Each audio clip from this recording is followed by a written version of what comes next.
Hello दोस्तों, नमस्कार। जय हिंद, जय भारत, वंदे मातरम। स्वागत है एक बार पुनः आप सभी का भारत के सबसे बड़े ऑनलाइन प्लेटफॉर्म उत्कर्ष के इस लाइव सेशन में। मैं श्री चरण दोस्तों लेकर आ गया हूं आपके लिए और एक शानदार सेशन।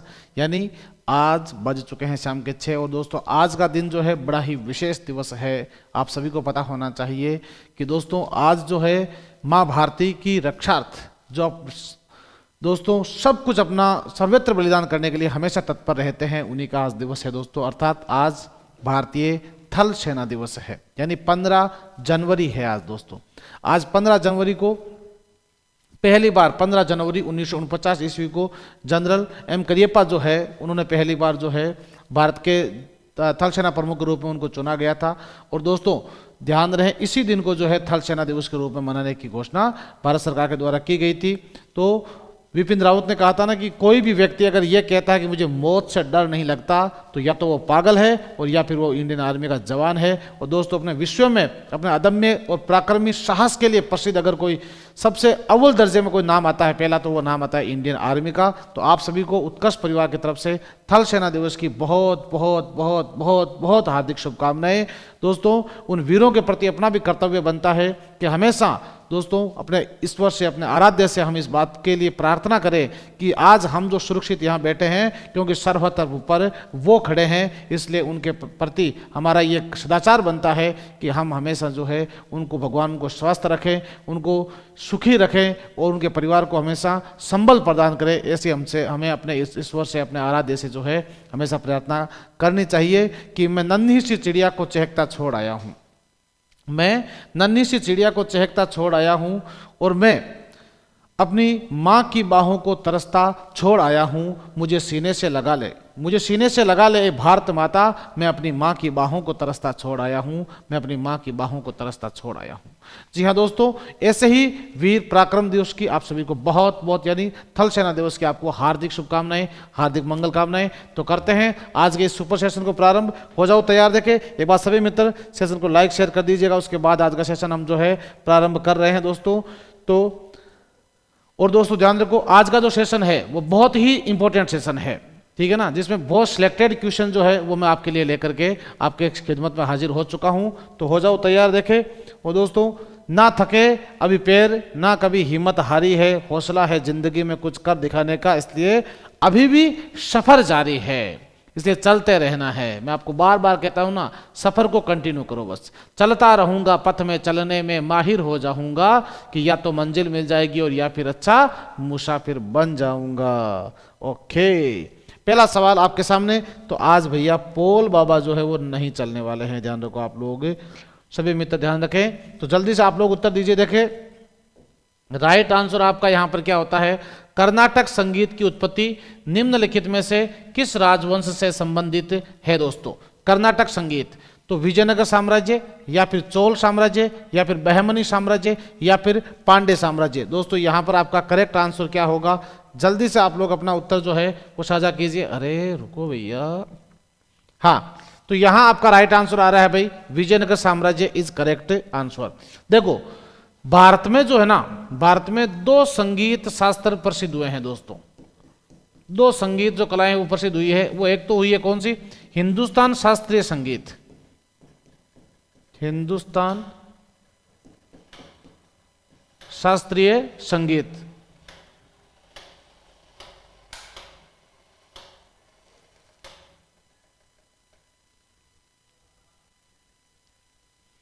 और दूसरी जो शैली प्रसिद्ध हुई है वो हुई है दोस्तों कर्नाटक शास्त्रीय संगीत, कर्नाटक शास्त्रीय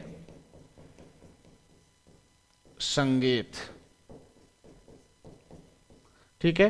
पहली कौन सी है, हिंदुस्तान शास्त्रीय संगीत, ये लिख लेना भाई आप लोग अच्छे से, शास्त्रीय संगीत, और दूसरी हुई है कर्नाटक, यानी अपने जो उत्तरी भारत में है वो अपन को देखने को मिलता है विशेष रूप से हिंदुस्तान शास्त्रीय संगीत। जो दक्षिण भारत है उस दक्षिण भारत में दोस्तों अपन को कर्नाटक शास्त्रीय संगीत के बारे में जानकारी, जिसमें दोस्तों जैसे कर्नाटक हो गया, आंध्र प्रदेश हो गया, आंध्र प्रदेश है, तमिलनाडु है, केरल है, तेलंगाना है, इन राज्यों में जो है अपन को दोस्तों कर्नाटक शास्त्रीय संगीत का प्रमाण जो है वो बहुतायत में देखने को मिलता है। और आपको ये भी ध्यान रखना है कि विजयनगर साम्राज्य के किस राजा के द्वारा इनको जो है दोस्तों संरक्षण दिया गया था, तो ये भी आपको ध्यान रखना है। पुरंदरदास को जो है कर्नाटक संगीत का पितामह कहा जाता है दोस्तों। किसको? पुरंदरदास को कर्नाटक संगीत का पितामह कहा जाता है। कर्नाटक संगीत का पितामह है कहा जाता है। अब मैं आपको बता देता हूं कि जो विजयनगर साम्राज्य है दोस्तों, विजयनगर साम्राज्य की स्थापना जो है दोस्तों वो कब हुई थी रे? वो हुई थी 1336 ईस्वी में। हरिहर और बुक्का नामक दो भाइयों ने की थी भाई। हरिहर व बुक्का नामक दो भाइयों के द्वारा विजयनगर साम्राज्य की स्थापना की गई थी। किसके समय? मोहम्मद बिन तुगलक के समय। मोहम्मद बिन तुगलक के समय राज्य में फैली अराजकता का फायदा उठा करके और हरिहर और बुक्का ने जो है विजयनगर साम्राज्य को स्वतंत्र घोषित कर दिया था दोस्तों। बहमनी साम्राज्य इसी समय स्वतंत्र हुआ था, यह भी साथ में ध्यान रखो, 1347 ईस्वी में। इसी समय 1347 ईस्वी में, जिसका नाम क्या था रे संस्थापक का? हसन गंगू या अलाउद्दीन बहमन। अलाउद्दीन बहमन कह सकते हो आप इसे, या दोस्तों इसे आप लोग कह सकते हो हसन गंगू के द्वारा बहमनी साम्राज्य को स्वतंत्र किया गया था मोहम्मद बिन तुगलक के समय ही। और दोस्तों चोल साम्राज्य अभी काफी चर्चा का विषय रहा था, क्योंकि अपना जो नया संसद भवन बना है वो नए संसद भवन में जो संघोल स्थापित किया गया था, जो न्याय का प्रतीक माना जाता है, वो किस साम्राज्य की देन है? तो ये दोस्तों चोल साम्राज्य की ही देन है। तो यहां आपका करेक्ट आंसर क्या हो जाएगा? विजयनगर। अब आप मुझे ये बताइए देखें कि विजयनगर साम्राज्य जो है उसकी स्थापना किस संत के आशीर्वाद से हुई थी? तो दोस्तों विजयनगर साम्राज्य की स्थापना विद्यारण्य संत के आशीर्वाद से हुई थी। विद्यारण्य संत के आशीर्वाद से विजयनगर साम्राज्य की स्थापना हरि और बुक्का ने की थी। जिसकी राजधानी कहां थी? जिसकी राजधानी थी दोस्तों हम्पी, जो वर्तमान में 50 रुपए के नोट पर हम्पी का चित्र अपन को देखने को मिलता है। साथ में ध्यान रखो विजयनगर के अवशेष किस नदी के किनारे से मिले हैं? तुंगभद्रा नदी के किनारे से मिले हैं। इस वंश का सबसे शक्तिशाली राजा कौन हुआ था? तो विजयनगर साम्राज्य का सबसे शक्तिशाली राजा हुआ था कृष्णदेव राय। और कृष्णदेव के समय 8 प्रमुख विद्वान रहते थे तमिल साहित्य के, तेलुगु साहित्य, इसलिए इसको तेलुगु साहित्य का क्लासिक युग कहा जाता है। तेलुगु साहित्य का क्लासिक युग इसे कहा जाता है। तो ये आपको दोस्तों बहुत अच्छा क्वेश्चन बनता है। यहाँ पर दो संगीत की शैलियों का भी आप लोग ध्यान रखोगे। और दोस्तों ये आपको जानकारी पूरी की पूरी ध्यान रखनी है। अगला प्रश्न आपकी खिदमत में हाजिर हो रहा है, ये रहा।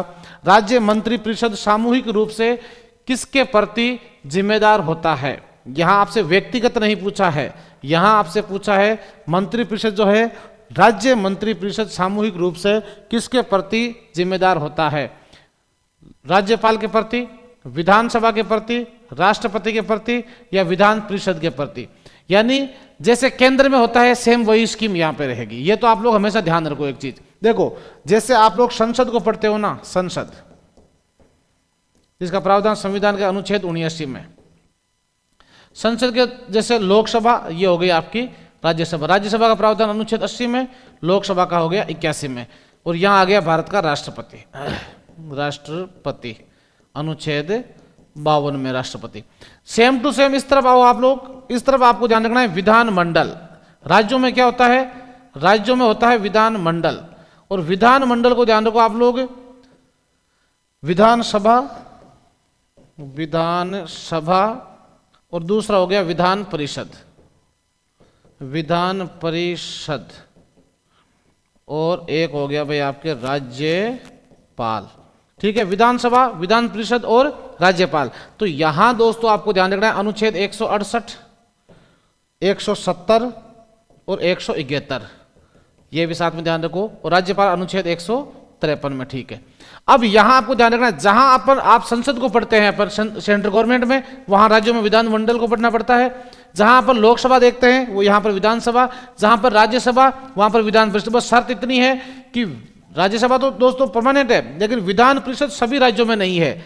विधान परिषद सभी राज्यों में नहीं है। ये दोस्तों विधानसभा पर ही डिपेंड करती है, ध्यान रखो आप लोग, तो ये अलग से ध्यान रखो। बाकी दोस्तों जहां अपन राष्ट्रपति की शक्तियां पढ़ रहे हैं, राज्यों में अपन राज्यपाल, क्योंकि देश का संवैधानिक प्रमुख राष्ट्रपति होता है, राज्य का संवैधानिक प्रमुख राज्यपाल होता है। तो ऐसी स्थिति में जिस तरह से सेंट्रल गवर्नमेंट का जो मंत्रिपरिषद है मंत्रिपरिषद जो है, हमेशा ध्यान रखो आप लोग, आर्टिकल 74 अनुच्छेद 74, तो मंत्रिपरिषद जो है वो सामूहिक रूप से लोकसभा के प्रति उत्तरदायी होता है। किसके प्रति होता है? सामूहिक रूप से लोकसभा के उत्तरी, जबकि व्यक्तिगत रूप से राष्ट्रपति के प्रति उत्तरदायी होता है। व्यक्तिगत रूप से किसके प्रति? राष्ट्रपति के प्रति। उसी तरह से यहां पर लोकसभा के प्रति हो रहा है ना, तो यहां पर ध्यान रखो क्या पूछा है? मंत्रिपरिषद सामूहिक रूप से, तो निश्चित रूप से सामूहिक रूप से किसके प्रति उत्तरदायी होगा दोस्तों? विधानसभा के प्रति उत्तरदायी होगा, क्योंकि मंत्रिपरिषद के मुख्यमंत्री या मंत्रिपरिषद के किसी भी सदस्य पर अविश्वास प्रस्ताव पारित होने पर संपूर्ण विधानसभा एक साथ भंग हो जाती है, क्योंकि विधानसभा एक साथ भंग होती है, एक साथ ही बनती है। लोकसभा एक साथ भंग होती है, एक साथ ही बनती है। राज्यसभा कभी भंग नहीं होती है और विधान परिषद भी भंग नहीं होती है, ध्यान रखो आप लोग। तो ऐसे में यह आपको बहुत अच्छे से ध्यान रखना है कि मंत्रिपरिषद सामूहिक रूप से लोकसभा के प्रति या विधानसभा के प्रति, लेकिन व्यक्तिगत रूप से यहां पर राज्यपाल के प्रति और यहां पर राष्ट्रपति के प्रति उत्तरदायी होता है। कंप्लीट। अगला पॉइंट ध्यान रखो आप लोग कि राज्यपाल जो है, राज्यपाल के प्रति व्यक्तिगत रूप से होता है और संयुक्त रूप से ध्यान रखो आप लोग विधानसभा के प्रति। तो यहां आपका राइट आंसर क्या हो जाएगा भाई? विधानसभा आपका यहां पर बिल्कुल करेक्ट आंसर हो जाएगा। विधान परिषद वर्तमान में कितने राज्यों में है भारत के? तो वर्तमान में भारत के 6 राज्यों में है। यह भी सवाल बहुत इंपॉर्टेंट बनता है, आपको पता होना चाहिए। एक राजस्थान के राजा हुए थे महाराणा कुंभा, KUMBA, कुंभा टी।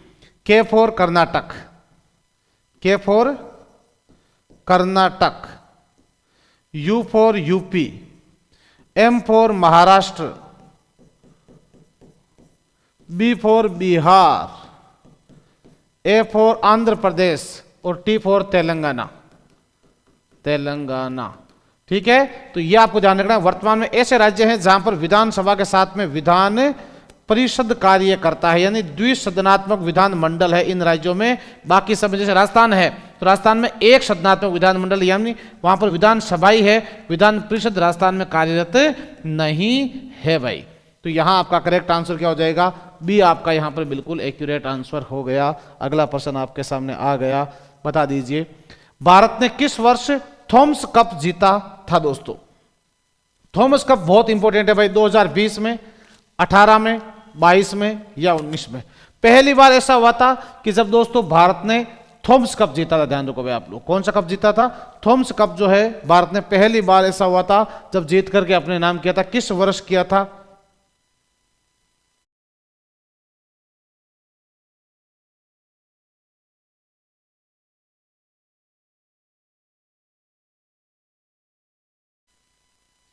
हाँ, सभी मित्र ध्यान रखेंगे कि भारत ने थॉमस कप जो है पहली बार कब जीता। तो दोस्तों भारत ने पहली बार थॉमस कप जीता था 2022 ईस्वी में। अब प्रश्न ये आता है कि थॉमस कप किस खेल का कप है दोस्तों?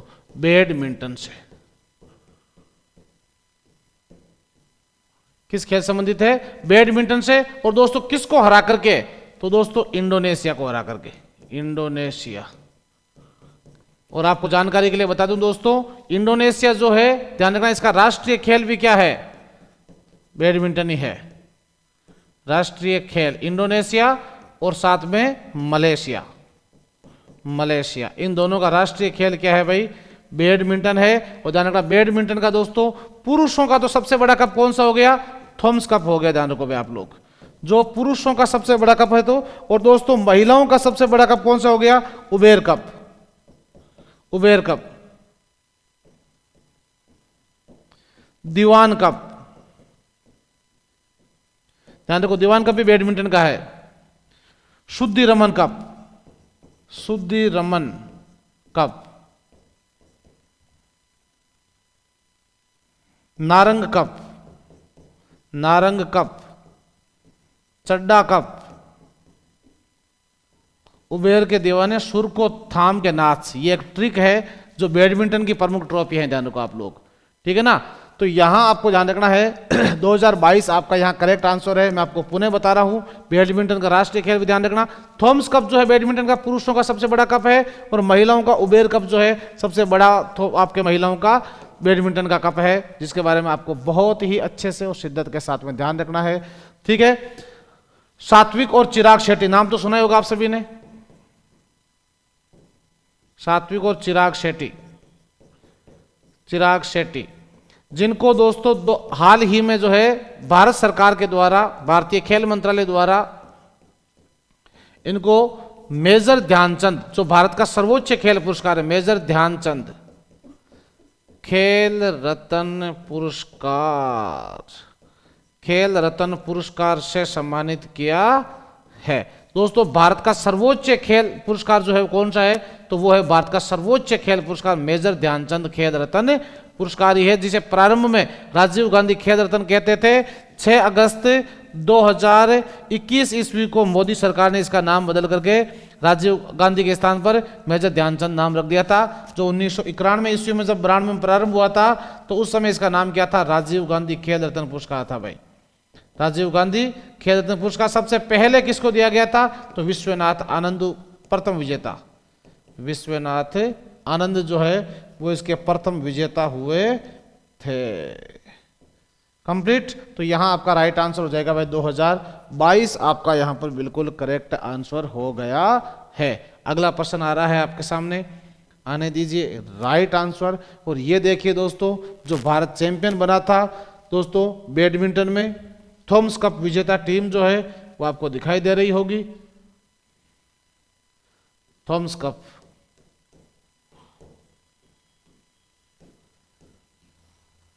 विजेता के बाद में भारत के जितने भी खिलाड़ी थे वो सब जो इसके अंदर आए थे और बड़ी खुशी मनाई थी। और क्यों नहीं मनाए जब इतना बड़ा अचीव जो है। अगला प्रश्न आ गया, भारत की प्रथम मुख्य निर्वाचन आयुक्त बनने वाली महिला कौन थी। कितना मस्त सवाल आ गया भाई, ठीक है ना।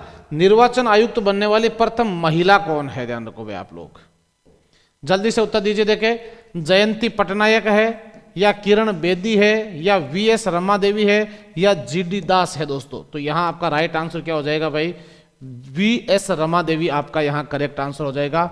निर्वाचन आयोग दोस्तों, एक चीज ध्यान रखो कि अब जो है आपके पास समय बहुत कम है। अब अपन को बिल्कुल भी आप जो है इसके अंदर समय को जाया नहीं कर सकते 1 मिनट भी, क्योंकि अब का जो समय है, ध्यान रखो आप लोग, अब दोस्तों आपके पास गिनती के दिन बचे हुए हैं। ऐसे में आप लोग एक एक दिन जो है, एक एक मिनट, एक एक समय, एक एक सेकंड का जो समय है, उसको आपको बहुत ही शिद्दत के साथ में, बहुत ही अच्छे से आपको इसको जो है अब सदुपयोग में लेना पड़ेगा आपको। अब आप लोग जो यूं देखो फालतू के कमेंट्स वगैरह जो है, इनमें समय नहीं गवाओ भाई। ध्यान रखो आप लोग इतने अब मेच्योर हो चुके हो, एग्जाम आपके सिर पर आ चुका है। हम ये चाहते हैं कि आप लोगों का सिलेक्शन हो, और आप लोग सिलेक्शन होकर के जब यहाँ लौटे तो हम, ध्यान दीजिएगा, आपका स्वागत कर पाए। इसी चैनल से आपका स्वागत करेंगे। आप लोग महसूस कीजिए उस पल को कि उस समय आपके परिवार, घर, आप, हम सब, कितनी खुशी का पल वो हमारे लिए होने वाला है। इसलिए आप लोग दोस्तों जितना पढ़ा रहे हैं, एक एक लाइन को, एक एक शब्द को जो है अच्छे से लिखते रहें दोस्तों। ये एग्जाम में छपने वाले क्वेश्चन है, बहुत ही सिलेक्टेड एक एक क्वेश्चन आपके लिए लेकर के हम आने का पूरा प्रयास करते हैं। और दोस्तों निर्वाचन आयोग, तो सीधा सा पहला पॉइंट ध्यान रखो, निर्वाचन आयोग की स्थापना कब हुई थी रे। तो निर्वाचन आयोग की दोस्तों जो स्थापना हुई थी वो हुई थी 25 जनवरी 1950 ईस्वी को। और 25 जनवरी को कौन सा दिवस मनाते हैं रे, इसीलिए 25 जनवरी को जो है वो राष्ट्रीय मतदाता दिवस मनाया जाता है। राष्ट्रीय मतदाता दिवस के रूप में मनाया जाता है। भारत के प्रथम मुख्य निर्वाचन आयुक्त कौन हुए थे, तो प्रथम मुख्य निर्वाचन आयुक्त हुए थे दोस्तों, ध्यान रखो, सुकुमार सेन। सुकुमार सेन। वर्तमान में मुख्य निर्वाचन आयुक्त कौन है, तो वर्तमान में दोस्तों है राजीव कुमार।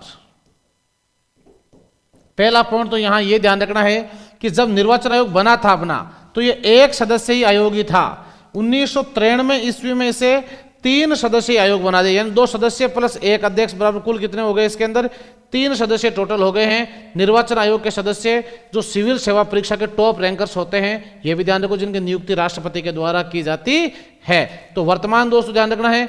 और प्रथम जो महिला निर्वाचन आयुक्त हुई थी वीएस रमा देवी, ये हुई थी 1990 ईस्वी में। भाई ध्यान रखो आप लोग, 1990 ईस्वी में। प्रारंभ में दोस्तों ध्यान रखो आप लोग कि राज्यों में निर्वाचन आयोग का प्रावधान नहीं था, राज्य निर्वाचन आयोग का प्रावधान नहीं था। तो ये दोस्तों कब बना? तो राज्य निर्वाचन आयोग का प्रावधान दोस्तों वीएन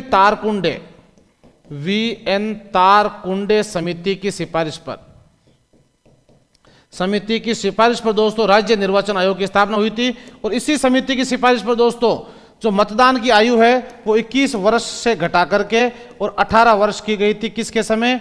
राजीव गांधी सरकार के समय 61वां संविधान संशोधन हुआ था 1989 ईस्वी में, जिसके तहत निर्वाचन आयोग में दोस्तों निर्वाचन की जो आयु है वो 21 वर्ष से घटाकर कितने वर्ष कर दी गई थी? 18 वर्ष कर दी गई थी। ये आपका राइट आंसर हो गया, रमा देवी। साथ में ध्यान रखना किरण बेदी भारत की प्रथम महिला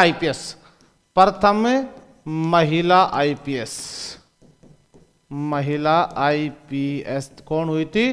तो वो दोस्तों किरण बेदी हुई थी। तो यहां आपका राइट आंसर हो गया वीएस रमा देवी। निर्वाचन आयोग का प्रावधान संविधान के किस भाग में अपन को देखने को मिलता है? तो संविधान के भाग 15 में, ठीक है ना। और दोस्तों ध्यान रखो बहुत ही इंपॉर्टेंट, 324 से 329 अनुच्छेद में अपन को निर्वाचन आयोग का प्रावधान देखने को मिलता है। तो यहां आपका राइट आंसर हो गया। अगला प्रश्न आपकी खिदमत में हाजिर हो गया। गांधी इरविन समझौता किस वर्ष हुआ था? ये तो एक बोनस आ गया भाई आपके लिए। क्या बात है, इसकी बहुत आ रही है। आप में से कौन गालियां निकाल रहे हैं? बता दो जल्दी से, देखें कि गांधी इरविन समझौता कब हुआ था?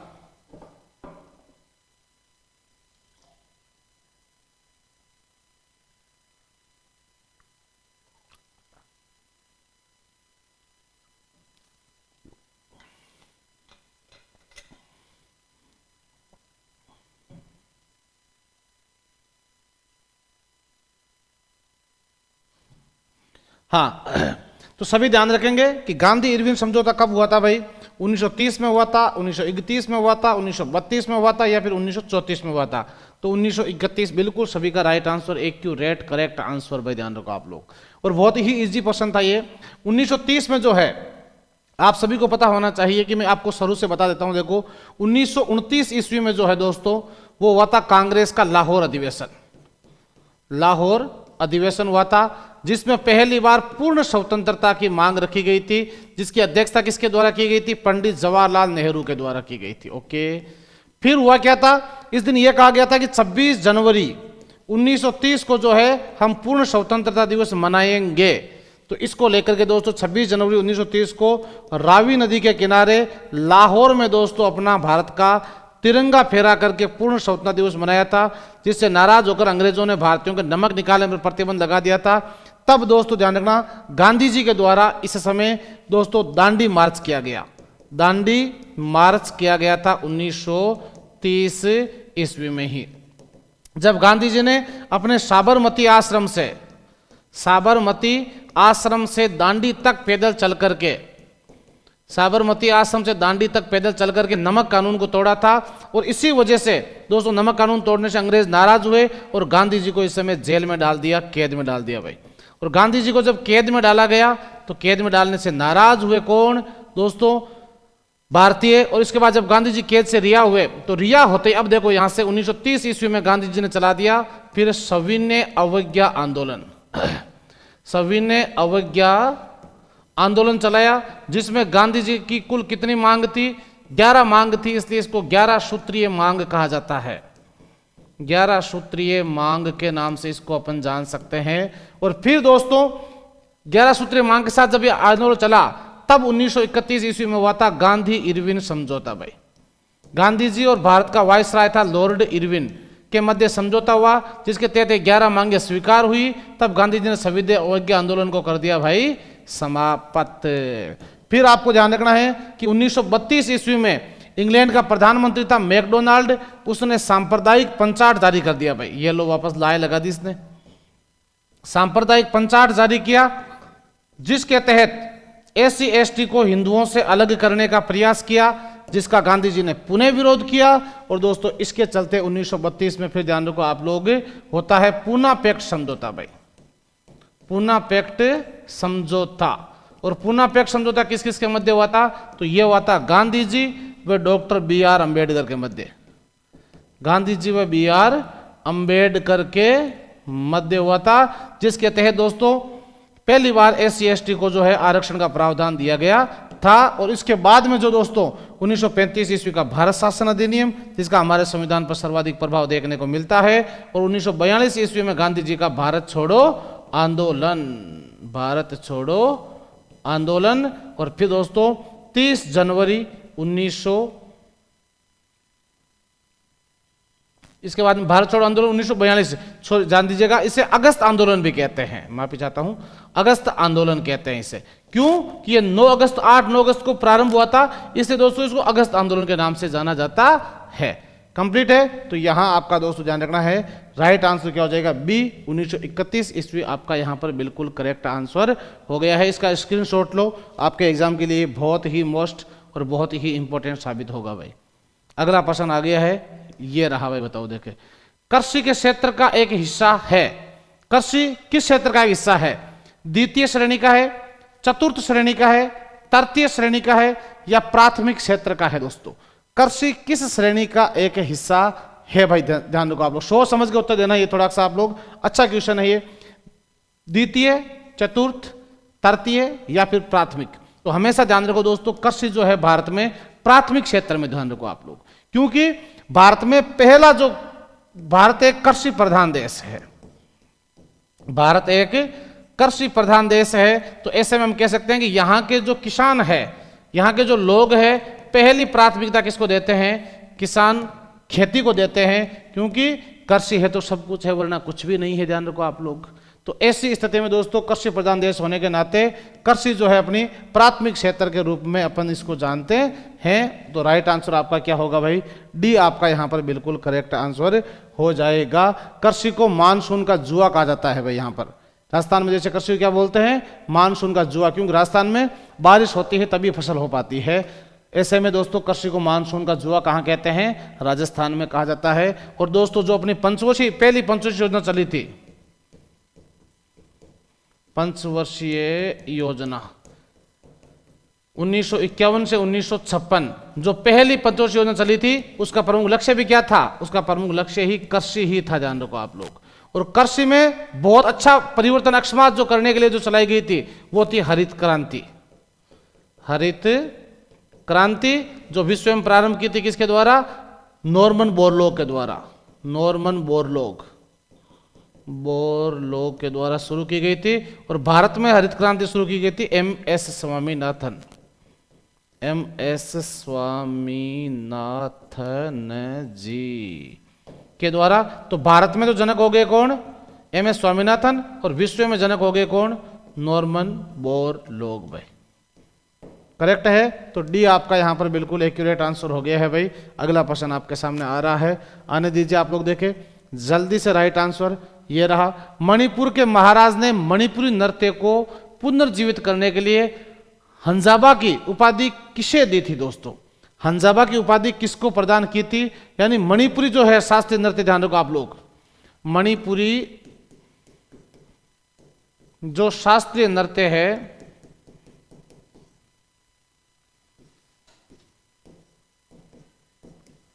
शास्त्रीय नृत्य है, इसके लिए दोस्तों उपाधि दी गई थी। किसको यह उपाधि प्रदान की गई थी? यह आपको उत्तर जो है वो देना है।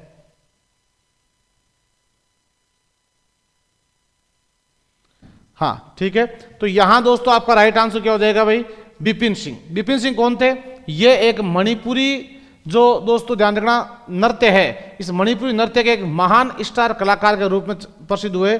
इसलिए बिपिन सिंह को जो है दोस्तों मणिपुरी नृत्य के रूप में दोस्तों हंजाबा की उपाधि से इनको सम्मानित किया गया था। जो इस नृत्य के मतलब सूत्रधार, कर्णधार, जो भी अपन हंजाबा का जो है यहाँ पर अर्थ जो है अपन जान सकते हैं। तो यहाँ आपका दोस्तों करेक्ट आंसर आपका क्या हो जाएगा? बिपिन सिंह जी यहाँ पर राइट आंसर हो गए हैं। अगला प्रश्न आ गया है, ये लो। गिद्दा और भांगड़ा भारत के किस अरे यार ये तो बोनस मिल गया आपको। गिद्दा और भंगड़ा नृत्य किस राज्य के नृत्य हैं? पंजाब के, बिहार के, झारखंड के या फिर गुजरात के? ये तो मैं नहीं बताऊंगा यार आपको, इतना इजी प्रश्न अगर बताना पड़ेगा तो फिर तो बहुत बड़ी विडंबना हो जाएगी। ये अगर पोल बाबा चलता तो 100% उत्तर आता, पोल बाबा मोगेम्बो खुश होता, यहाँ पर बिल्कुल 200%। ठीक है, तो बिल्कुल सभी का राइट आंसर यहाँ पर पंजाब आपका दोस्तों यहाँ राइट आंसर है। गिद्दा, पंजाब और भांगड़ा। और दोस्तों ध्यान रखना, जैसे अपन ने अभी मकर संक्रांति का पर्व मनाया, मकर संक्रांति का जो पर्व मनाया, मकर संक्रांति की पूर्व वेला पर यानी एक दिन पहले ध्यान रखो दोस्तों, लोहड़ी का त्योहार मनाया जाता है। लोहड़ी का त्योहार ये कहां का प्रसिद्ध है भाई? ये दोस्तों पंजाब का ही प्रसिद्ध है भाई, पंजाब और जम्मू कश्मीर का प्रसिद्ध है। कहते हैं ऐसी मान्यता रहती है कि ये बहुत प्राचीन त्योहार है, यहां पर बड़े धूमधाम से मनाते हैं इस त्योहार को। ऐसी मान्यता है कि भगवान शिव जो है, भगवान शिव की जो पत्नी थी सती, कहते हैं कि सती जब यज्ञ में खुद को आहूत करती है अपने पिता के सामने, दक्ष ने, इनके पिता का क्या नाम था? महाराजा दक्ष। दक्ष ने कहते हैं कि जब शिव का अपमान किया तो सती ने खुद को यज्ञ में आहूत कर दिया था। और उस समय शिव जी जो है सती के शव को अपने कंधे पर डाल करके वो देवलोक की तरफ जा रहे थे। तो उस समय ध्यान रखो आप लोग, सती के जो अलग अलग अंश गिरे थे, जिसमें दोस्तों सती का जो मुख्य आपके चेहरा है, ऐसा बताते हैं कि जो आपके गिरा था कहां पर? मदुरै चेन्नई, जिसे अपन मीनाक्षी मंदिर मानते हैं आज। सती के माथे की जो मांग गिरी थी, हिंग जिसे अपन बोलते हैं, वहां हिंगलाज माता बलूचिस्तान पाकिस्तान में। जहां सती के गुप्तांग गिरे थे वो गिरे थे गुवाहाटी असम में दोस्तों, जहां कामाख्या माता मंदिर बना हुआ है। और जहां पर सती का घुटना गिरा था दोस्तों, जो वहां पर ज्वाला माता का मंदिर बना हुआ है हिमाचल प्रदेश में। तो 4 प्रमुख शक्तिपीठ है, कुल 52 शक्तिपीठ के रूप में प्रसिद्ध है। तो दोस्तों यहां पर आपको ध्यान रखना, इस दिन को लेकर के अब ऐसा बताते हैं कि लोहड़ी के त्योहार जो है अग्नि और सूर्य भगवान को समर्पित है। ये सूर्य भगवान को कहते हैं कि नई फसल जो है वो अग्नि देवता को चढ़ाई जाती है। और इस खुशी में जो है सूर्य भगवान और अग्नि देवता को दोस्तों प्रसन्न करने के लिए यहाँ के लोग जो है ये बड़ा पर्व जो है लोहड़ी का त्योहार यहाँ पर मनाया जाता है। और इसका अगला दिन अपना दोस्तों मकर संक्रांति मनाई है। तो मकर संक्रांति में होता है पतंग महोत्सव। और अभी जो है इस वर्ष पतंग महोत्सव दोस्तों भूपेंद्र पटेल ने उद्घाटन किया था अहमदाबाद में, अंतर्राष्ट्रीय पतंग महोत्सव के रूप में मनाया जा रहा है, जहां पर 68 देशों के प्रतिनिधि दोस्तों मतलब जो लोग हैं वो सम्मिलित हुए हैं। 14 राज्यों के लोग यहां आए हुए हैं। और राजस्थान में अपने पतंग महोत्सव जयपुर का प्रसिद्ध है भाई, जयपुर का पतंग महोत्सव प्रसिद्ध है। बिहार का दोस्तों, तो बिहार का भाई जट जटिन नृत्य, जट जटिन नृत्य। और साथ में ध्यान रखो छठ पूजा यहां का त्योहार है, छठ पूजा का त्योहार यहां बड़े धूमधाम से। और झारखंड का छऊ और गुजरात का गरबा, डांडिया, भवई राजस्थान का भी है और गुजरात का भी है। ध्यान रखो आप लोग, चमत्कार नृत्य के नाम से जिसको जानते हैं दोस्तों। तो यहां आपका करेक्ट आंसर क्या हो जाएगा? पंजाब आपका यहां करेक्ट आंसर हो गया। बांगड़ा नृत्य तो करते ही हो आप लोग, बंगड़ा पाले आजा ना। हाँ, तो अपने जो शादी विवाह में जो है लगभग बांगड़ा नृत्य ही विशेष रूप से, क्योंकि इसमें कोई आपको एक्टिंग करने की जरूरत है, जैसे उछले वहीं पर नृत्य हो गया, कोई दिक्कत नहीं है। अगला प्रश्न आ गया है भाई, आने दीजिए राइट आंसर। ये रहा, बताओ देखे, निम्नलिखित समाचार पत्रों में से राजा राम मोहन राय ने किस पत्रिका का संपादन नहीं किया था भाई? ठीक है ना, निम्नलिखित में से किस समाचार पत्र का संपादन राजा राम मोहन राय के द्वारा नहीं किया गया था? ब्राह्मणवादी पत्रिका, न्यू इंडिया, संवाद कौमुदी, मिरात उल अखबार। निम्न में से कौन सा ऐसा है दोस्तों जिसका संपादन राजा राम मोहन राय के द्वारा नहीं किया गया था? जल्दी से बता दीजिए। और नहीं किया गया था तो उसका किसने किया था यह भी ध्यान रखना है। तो न्यू इंडिया जो है दोस्तों राइट आंसर है। न्यू इंडिया जो है यह किया गया था एनी बेसेंट के द्वारा, एनी बेसेंट के द्वारा दोस्तों 1914 ईस्वी में न्यू इंडिया। अब मैं आपको बताता हूं दोस्तों, राजा राम मोहन राय, देखो ब्राह्मणवादी पत्रिका हो गई, संवाद कौमुदी, मिलाद उल अखबार, और दोस्तों एक ब्रह्मेक मिलन, ब्रह्मेक मिलन, संवाद कौमुदी, मिरात उल अखबार और ब्राह्मणवादी पत्रिका, ये सभी राजा राम मोहन राय। इसीलिए राजा राम मोहन राय जो है इनको दोस्तों क्या कहा जाता है? तो राजा राम मोहन राय। इनको आधुनिक भारत का समाज सुधारक कहा जाता है। आधुनिक भारत का प्रथम समाज सुधारक, आधुनिक भारत का प्रथम समाज सुधारक इनको कहा जाता है। सुधारक के नाम से इनको जानते हैं। किसको? राजा राम मोहन राय को। इन्हें पत्रकारिता आंदोलन, पत्रकारिता आंदोलन का जनक कहते हैं भाई, आंदोलन का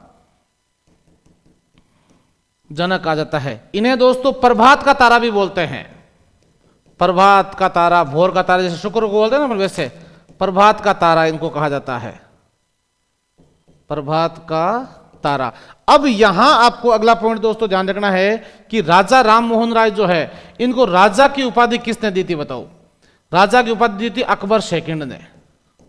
मुगल राजा हुआ था ना अकबर सेकंड, इसने इनको राजा की उपाधि दी थी। इसके साथ में ध्यान रखो, राजा राम मोहन राय ने दोस्तों 1828 ईस्वी में किस समाज की स्थापना की थी? ब्रह्म समाज की स्थापना की थी, ब्रह्म समाज की स्थापना की। और 1829 ईस्वी में राजा राम मोहन राय के प्रयासों से ही दोस्तों लॉर्ड विलियम बेंटिंग ने, लॉर्ड विलियम बेंटिंग ने दोस्तों सती प्रथा को कानूनी अपराध घोषित किया था।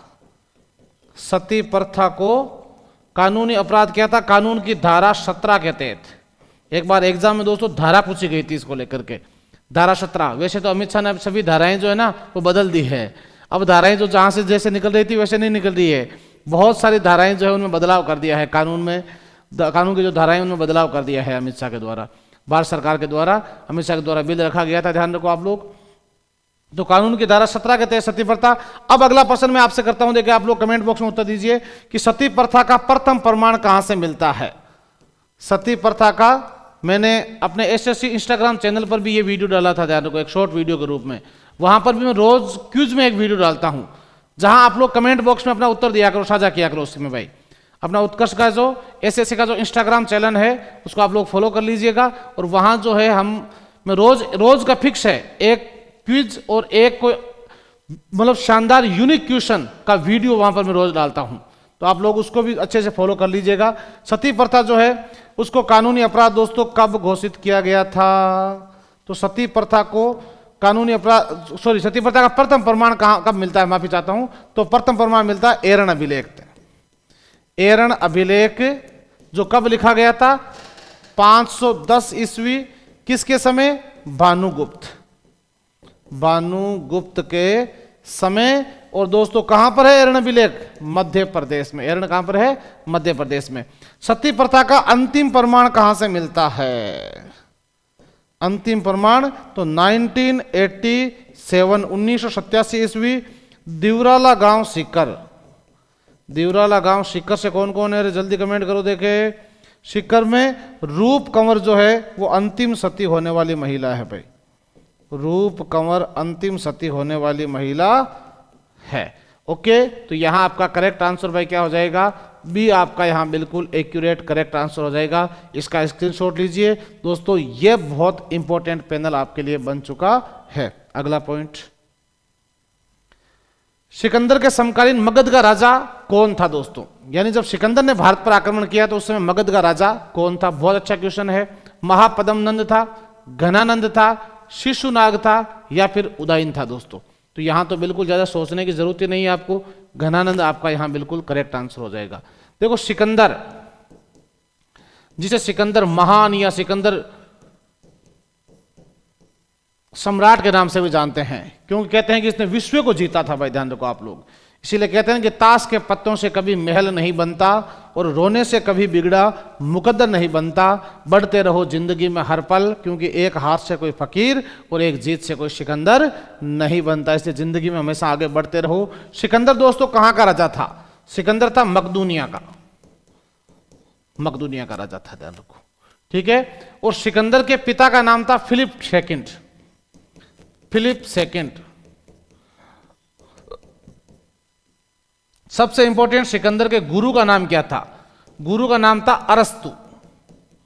जिसे जीव विज्ञान का जनक कहा जाता है, जीव विज्ञान का जनक कहा जाता है, और अरस्तु के द्वारा लिखा गया ग्रंथ है the politics, the politics. Okay, अब आपको ध्यान रखना है सिकंदर ने 326 ईसा पूर्व में भारत पर आक्रमण किया था, और दोस्तों इस समय मगध का जो राजा था वो तो था घनानंद, लेकिन पोरस ने दोस्तों इस समय सिकंदर के अधीन, पोरस जिसे पंजाब कहते हैं, सिकंदर की अधीनता स्वीकार करने से इनकार कर दिया। तब दोस्तों युद्ध लड़ा जाता है, कौन सा? पोरस का युद्ध, जो झेलम नदी के किनारे लड़ा गया था, इसलिए इसको झेलम का युद्ध। दोस्तों झेलम को प्राचीन में बोलते थे वितस्ता का युद्ध, और यूनानी यात्रियों ने नाम दिया था हाइडेस्पियस का युद्ध। ध्यान रखोगे आप लोग, ये एक ही नाम है, हाइडेस्पियस का युद्ध 326 ईसा पूर्व में पोरस और सिकंदर के मध्य हुआ था, जिसमें सिकंदर की विजय हो जाती है, पोरस की हार होती है। लेकिन सिकंदर की इसकी महानता से इतना प्रसन्न हुआ कि महान विशाल सेना से छोटे साम्राज्य भिड़ गया था, और इसने सिकंदर को इसकी औकात दिखा दी थी, इसलिए प्रसन्न होकर सिकंदर ने इसको राज्य वापस से लौटा दिया था। इस बात से सिकंदर की सेना नाराज हुई, यहां से सिकंदर वापस लौटता है, और वापस लौटते समय सिकंदर भारत का साम्राज्य अपने सेनापति, जिसका नाम था सेल्यूकस निकेटर, सेल्यूकस निकेटर को सौंपता है, और सेल्यूकस निकेटर ने जो है दोस्तों भारत का साम्राज्य संभाला। सिकंदर वापस लौटते समय 323 ईसा पूर्व में एक जगह है ईरान में, जिसका नाम है बेबीलोन में सिकंदर की हो जाती है मृत्यु। और दोस्तों ध्यान रहे, फिर इस सेल्यूकस निकेटर जो है, इस सेल्यूकस निकेटर को पराजित किया था किसने? चंद्रगुप्त मौर्य ने, क्योंकि मौर्य ने फिर घनानंद का अंत किया और यहां पर मौर्य वंश की नींव लगा दी थी।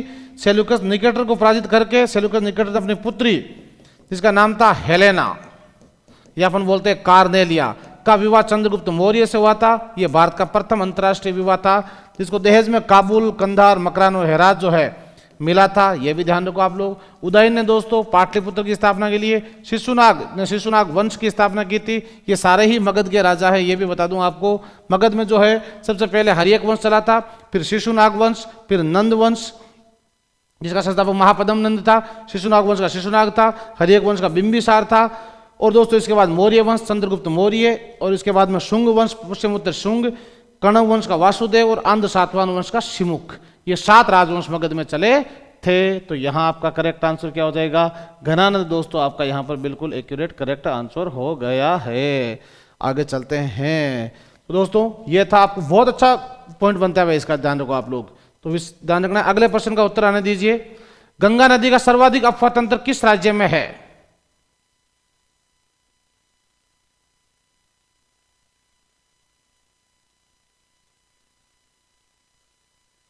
गंगा नदी का सर्वाधिक अफवाह तंत्र किस राज्य में है? उत्तराखंड में है, उत्तर प्रदेश में है, बिहार में है, या फिर पंजाब में है? जल्दी से उत्तर दीजिए। देखें, गंगा नदी का सर्वाधिक अफवाह तंत्र किस राज्य में है? दोस्तों जल्दी से बता दीजिए। जल्दी जल्दी जल्दी जल्दी जल्दी।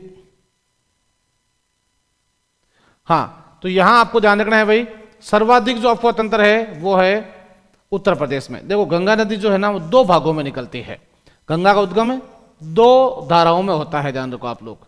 एक तो होता है भागीरथी, एक तो होता है भागीरथी, और एक होता है अलकनंदा, अलकनंदा। ठीक है, तो यहां आपको ध्यान रखना, जहां पर भागीरथी, इस भागीरथी नदी पर ध्यान रखना एक बांध और बना हुआ है, यह भी ध्यान रखना साथ में। यहां पर एक बांध बना हुआ है इसके ऊपर, जिसका नाम है टिहरी बांध। टिहरी बांध जो कहां पर है? उत्तराखंड में। विश्व का सबसे ऊंचा चट्टानी बांध है ये, यहां पर बना हुआ है भागीरथी पर। और दोस्तों ध्यान रखो कि जहां इन दोनों का मिलन होता है वहां से इसका नाम हो जाता है गंगा। हर हर गंगे निर्मल गंगे। और उस जगह का नाम है हरि का द्वार, हरिद्वार। भाई ध्यान रखो आप लोग, देवप्रयाग। ठीक है, वहां से मिलन होता है, फिर आगे गंगा हरिद्वार तक आती है। और दोस्तों हरिद्वार में गंगा जो है मैदानी भाग में आती है, इसीलिए लोग जो है ये मान्यता रहती है कि दोस्तों गंगा हरिद्वार में जो है अपने पूर्वज अब ऐसा बताते हैं कि भाई गंगा जो है, गंगा तो पटना में भी है, गंगा बिहार में, उत्तर प्रदेश में, उत्तराखंड में है, पश्चिम बंगाल में भी है, लेकिन गंगा हरिद्वार में ही अस्थियों का विसर्जन क्यों किया जाता है? इसके पीछे का बहुत बड़ा कारण है। कहते हैं कि गंगा को यहां पर लेकर आया था भागीरथ, ठीक है ना, जो भगवान राम के पूर्वज थे भागीरथ। और उन भागीरथ जो है जब गंगा को लेकर आए तो कहते हैं कि ये भागीरथ के जो पूर्वज थे उनका उद्धार नहीं हो रहा था। उनका उद्धार तभी संभव था जब गंगा यहां पर आएगी। तो कहते हैं कि भागीरथ ने जो है भगवान विष्णु की तपस्या की, तो विष्णु की तपस्या की तो विष्णु को प्रसन्न करके और कहा कि भाई ठीक है, गंगा जो है आपको पृथ्वी लोक पर जाना है आपको। तो गंगा को राजी किया, लेकिन कहा कि गंगा अकस्मात अगर वहां से चल पड़ी तो पृथ्वी पर पूरी पृथ्वी जलमग्न हो जाएगी और विनाश हो जाएगा, लोग मर जाएंगे। तो ऐसी स्थिति में कहा कि इसको बीच में रोकना पड़ेगा। तब कहते हैं कि भगवान शिव की आराधना की, और शिव की आराधना की शिव ने पहले अपने कमंडल में गंगा को जो है दोस्तों अपने जटाओं में धारण किया था, और जटाओं में धारण करके फिर अपने कमंडल में धारण करके और फिर धीरे धीरे ऐसा मान्यता है कि दोस्तों गंगा को जो है प्रवाहित किया था। और जब गंगा दोस्तों वहां से निकली तो कहते हैं कि गंगा को रास्ता दिखाने के लिए भागीरथ अपनी डांगड़ी के ठेके से कहते हैं आगे बढ़ाता। इसीलिए अपन 11वें दिन जो भागीरथ 12वें दिन जो है वहां पहुंचता है, यानी अर्थात 11वें दिन हरिद्वार जब पहुंचा शाम की, तो कहते हैं कि उस दिन डांगड़ी की रात मनाते हैं अपन, जो कोई मरते हैं ना अपने, तो डांगड़ी की रात इसीलिए मनाई जाती है कि इस दिन उनके पूर्वजों का उद्धार हुआ था। अर्थात अपन ये मानते हैं कि 11वें दिन तक आत्मा जो है भटकती रहती है, और 11वें दिन जो है उस आत्मा का जो है दोस्तों परमात्मा से मिलन हो जाता है, ऐसी मान्यता रहती है।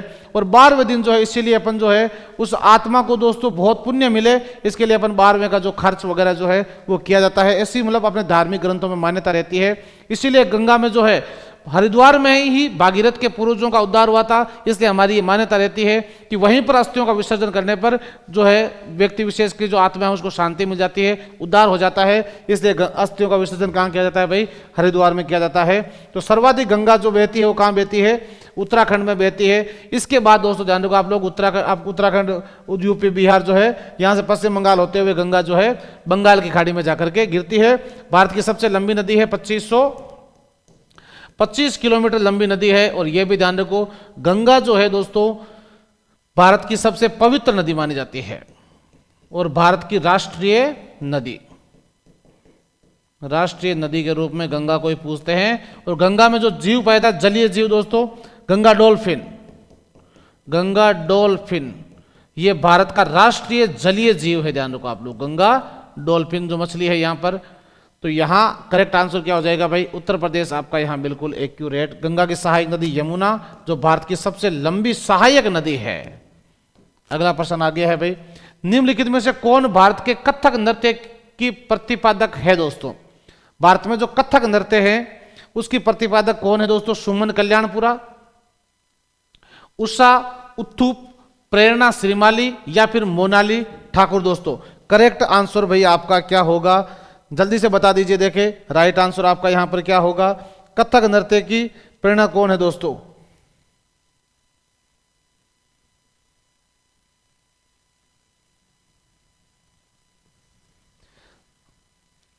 बिल्कुल दोस्तों ध्यान रखो आप लोग, प्रेरणा श्रीमाली आपका यह राइट है। देखो मोनाली ठाकुर जो ये पार्श्व शास्त्रीय गायिका है, पार्श्व गायकी की लिए प्रसिद्ध है, गायिका है।